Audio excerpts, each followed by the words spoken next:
the average student do not get to hear get to witness, get to feel the love, the extra attention that comes with being a student athlete. And it doesn't matter what sport you play, whether it's tennis, football, whether you're running track, whether you're throwing an event, whether you're playing basketball, everybody has great stories to tell. Not just about their time as a student athlete, but more so about the coach. One of the great things about the coach, you got some good ones. Whether we believed it or whether we didn't, we got some stories. Whether it was one time they went fishing and they caught a fish this big, or they caught a fish that's really this big. But by the time it came to you and your story, you didn't know what to believe, but because they were such a great storyteller, you got it. And so we have a couple of people that's going to come and give a roast to Coach Chris. And basically, again, what is a roast? A roast is not a pot roast. A roast is not something you get to eat. This roast is something, just opportunity to tell great stories about a time when. You remember when such and such. You remember when this, and that. And so we have a couple people that's going to come and share it today. First, we're going to have Pastor Charles Jones. I'm only saying pastor because that's his title. But at the time of these stories, pastor was not a part of that title. Now, you know I'm saying that because our stories are not pastoral. Our stories. If you tell a story about Coach Chris and it sounds pastoral, it's probably not true. Jokingly. But again, it was a great time. And if you know Coach, or as we said, and as Anthony said, if you know Daddy Chris, you know the stories that are going to be told are going to be probably true. So, hey, let's sit back, let's enjoy a few minutes of the time. So again, Pastor Charles Jones, or as I call him, C. Jones at the time of the 90s, one of our running backs at the time, excellent running back, record holders, record breaker for Oscar Dean White, and eventually went on to play football over at Texas Christian University. Class of 96. Woo-hoo! So Ruben told me I had 3 minutes, and so I'm going to try to cut to the chase. I have a lot of Coach Willie B. Chris stories, and I was the originator of most of them. Some of them were true, some of them were not true, but nevertheless they were funny. I had wrestled with a few of the stories. I talked to my wife. I said, should I tell this one? She said, no, don't tell that one. I said, should I tell that one? She said, no, don't tell that one either. She said, I want to make sure when you leave there that the people respect you. So I do owe a great deal of respect to the Chris family. They were very instrumental in my life as a high school athlete who was, had absence of father and so on and so forth. Coach Anthony Chris bought me my first pair of glasses when he saw that I couldn't see. Zachary Chris, he taught me how to play chess. And Coach Willie B. Chris taught me so much. I have a story that's a roast inside of a very critical moment as a young man. We hear a lot of talks about what ODY is doing now. Mr. Dansby talked a lot about the pinnacles of success during his time. But ODY during our time was also a time where we had a huge influx of Crips and Bloods. And it became an epidemic during that particular time. Either you were with the gang or you weren't. You were with the football team or you were with the gang, so on and so forth. We had a situation that came to our practice field one day. I was telling Anthony Chris about it not too long ago. Situation where a few members of 4-Trey Crips, 5 Dukes, whatever it was, 5 Dukes, 4-Trey, I don't remember all that. But they came to our practice and they were looking for a couple of our teammates, and everybody on our team stood up and we were ready to get them. And Coach Chris, he limps out in front of us and he stood up and he said, y'all stand down. He stood up and said, now listen, I don't care who you are. You can be 4-Trey, 4 Deuce, 5'9", and 99. But you ain't gonna mess with one kid on this football team. It was so funny to us But again, being a young man who did not have a father in my life at that particular time, we saw something powerful that day. We saw a father, we saw a coach, and we saw protector, we saw everything that we needed to pay this man a great deal of respect for everything that he's done for us over the years. I wouldn't be in the place that I am if it wasn't for men like Coach Willie Chris. And I just thank God for you, Coach, and I appreciate everything that you've done. I had a lot of stories about you. I mean, a lot of stories about you. But I couldn't, Ruben, my time up? Okay. So, just one more? Okay. So this is the time Coach Chris was actually taking a dump in the field. Oh Lord. Oh my gosh. Oh, oh God. Why y'all get quiet over me? She's looking like, wait a minute, maybe this is one of those stories your wife told you not to tell. But anyway, Coach had me playing punter. I'm the best running back he has on campus, but he had me playing punter at that time. And I saw him when he went in the stall, but he didn't see me. And I'm already frustrated because he's got me punting, and Coach Chris is in there, he's doing his thing, and I pulled one of the teammates aside and I said, man, these coaches are crazy up here. I mean, Coach Chris, he must be getting too old to know what he's doing, and I don't know what's going on with Coach. Got his best running back punting, and I knew he heard me. He never said a word. Walked out of the stall, went back into the office. Next game, we went out and played. I was out there shanking punts on purpose. I was running the ball when we were supposed to be punting and so on and so forth. He pulled me to the side and said, "God, Jones, do you not want to play punter on my team?" And I'm looking at him like, because when Coach talks to you, he pulls you in. I mean, he snatches your soul when he's talking to you. He said, "John Jones, I'm going to ask you again. Do you not want to play punter on my team?" I said, "Coach, I'm a running back." He said, "You are nothing but what I want you to be."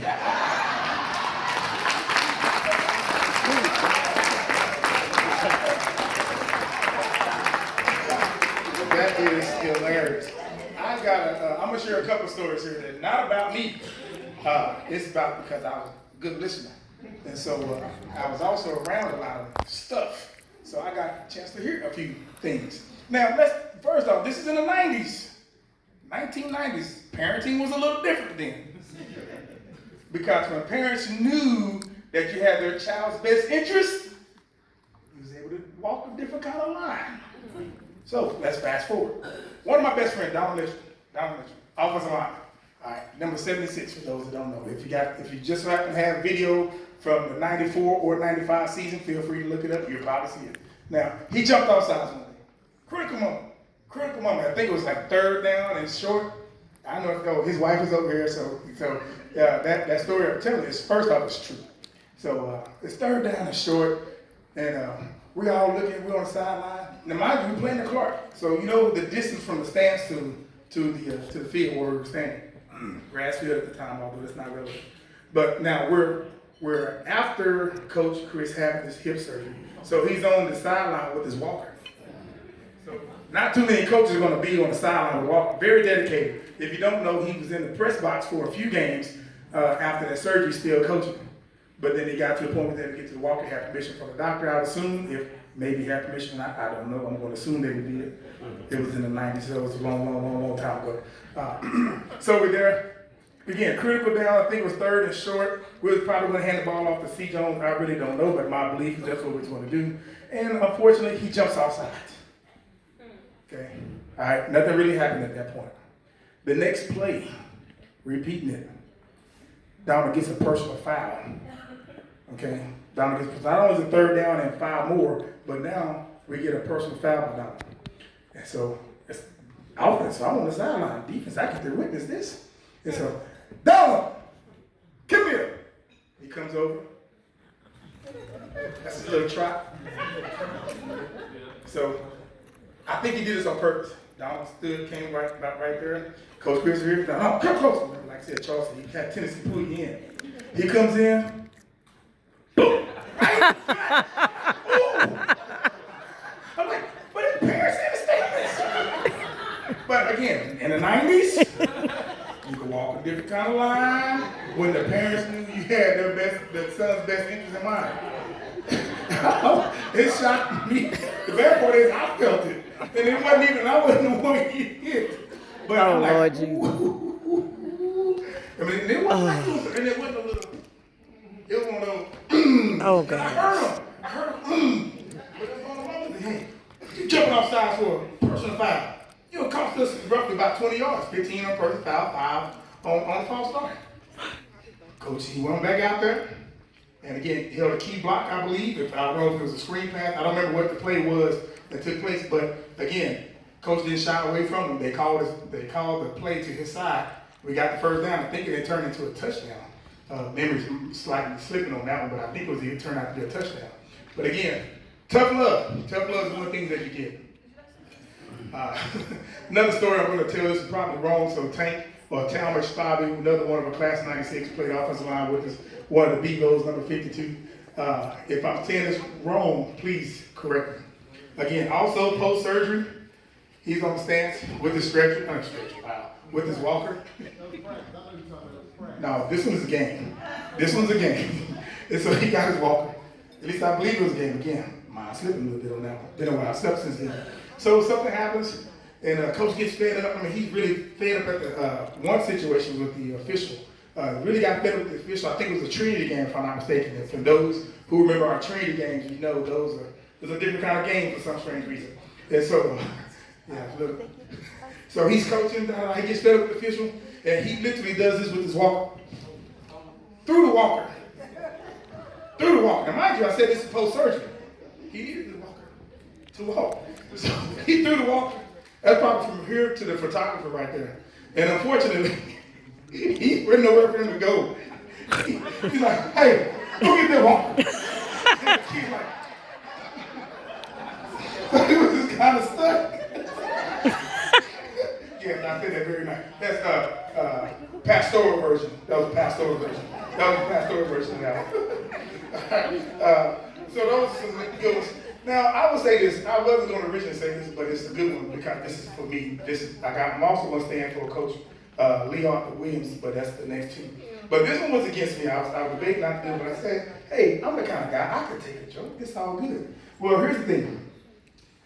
My situation wasn't the greatest home life, no big deal. You know, it happens to all kids. So I had these green pair of sweatpants. And so it was at the time of the year toward the latter part of the season, the weather was changing. We didn't have to go full pads. So he allowed us to go just what we call shells, helmets and shoulder pads. And so because I didn't want to have to fall on sticker buds, I had on some green sweatpants. And so mind you, whatever week we were in, I had those green sweatpants. Weekend came, the next week, those same green sweatpants were in my locker. For whatever reason, I forgot to take them home. It wasn't a big deal. You know, the only clothes they washed at the school at the time was just game uniforms. They didn't wash the practice stuff. We had to take that home if I'm not mistaken. I could be wrong with that too, but at least for mine it was. And so one day, we was, I don't know if we was in the locker room or if we was outside at the time. And he was in the locker room. And Coach was like, Ruben, change the oil in those pants. And so at first I didn't get it. So then all of a sudden, of course, everybody bust out laughing. And then I looked at him like, oh, he's talking, I need to wash these pants. They had all kinds of stains on them and whatnot. But again, it's just simply because I didn't take care of it. So again, even though it's tough love, he cracked on you, but it's all good. That's just one of the things that happens. So as a player, those are things you remember. Yeah, you remember every time you got fussed at. You remember all the time you may have got pops or that kind of stuff. But again, it was that tough love that you got and again, the life lessons. So now I was speaking with Coach Williams, Coach Lee Arthur Williams, for those that know him. I was on the staff for a while, taught at ODW for a good long while, Hall of Fame coach for track and field, whatnot, with the Texas High School Coaches Association. He gave me two stories that he wanted me to share because he was going to originally be here, but he's in Dallas taking care of his mother. He told his sister that this was going to be the day that he was going to be doing it, and it so happened to be that this event fell on this day. So he had to keep his word with his sister who takes care of their mother on an everyday basis. All right, so there's one story, which is a good one, because I was cracking up the whole time as he was telling me. He says one day they, getting ready to go to practice, Coach Chris comes down, does his normal routine, gets changed, puts his clothes on and whatnot. And apparently, he put shorts on. Everybody had coaching shorts back in the day. Apparently, these particular shorts must have had a drawstring. You know why. Used to be, they had the old bike shorts, be about right around here, something like that. And you had the zipper and the button on. But these shorts, apparently, this day were drawstring. So, they do whatever they do to get all the players out the field house and whatnot. They go onto the field. They're practicing. Some of the players, but nobody's really said anything yet. But the players are whispering, and they kind of giggling. And so, eventually something happens, and they said, "What are y'all laughing at?" Coach, we don't really know how to tell you this. I said, "Well, what's going on? Just say it." "Your shorts on backwards." He said, "My shorts on backwards." He said, Coach Williams said, "They look down." Well, pastoral version.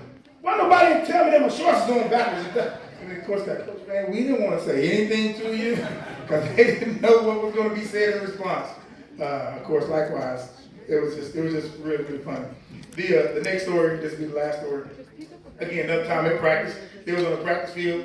Coach, they're doing whatever they do. Coach Chris happened to look up. He saw what, as Coach Williams described, like a little small, low, dark cloud moving.